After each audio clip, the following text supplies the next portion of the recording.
Presented by Kamla Music. DJ छोटीलाल। अभी आप सुन रहे हो कमला बिहारी को। होठ में लाली आँख में काजर लगा के छौरी चमकै छै। होठ में लाली आँख में काजर लगा के छौरी चमकै छै। दानी कदम टोली वाला के पटैतै ओही ला छौरी चमकै छै। दानी कदम टोली वाला के पटैतै ओही ला छौरी चमकै छै।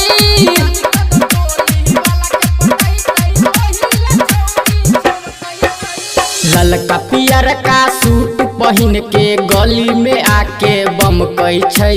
ललका पियर का सूट पहन के गली में आके बमकै छै। दानी कदम टोली वाला के पटैतै ओही ला छौरी चमकै छै। दानी कदम टोली वाला के पटैतै ओही ला छौरी चमकै छै।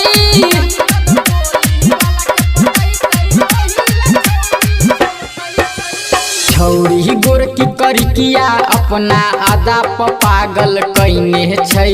छौरी गोरकी पतरकी अपना आदा प पागल कैने छै। दानी कदम टोली वाला के पटैतै ओही ला छौरी चमकै छै। दानी कदम टोली वाला के पटैतै ओही ला छौरी चमकै छै। DJ छोटीलाल।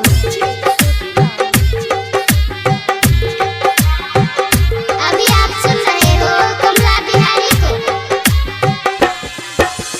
की जाने उरे केकरा पटैतै सब छौरा पर ताकै छै। की जाने उरे केकरा पटैतै सब छौरा पर ताकै छै। दानी कदम टोली वाला के पटैतै ओही ला छौरी चमकै छै। दानी कदम टोली वाला के पटैतै ओही ला छौरी चमकै छै।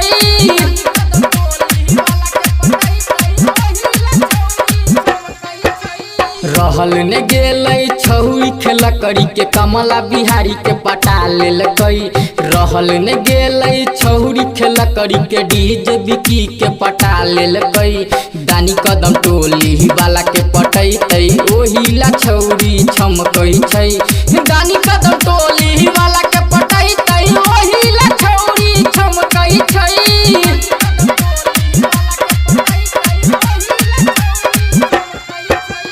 होठ में लाली आँख में काजर लगा के छौरी चमकै छै।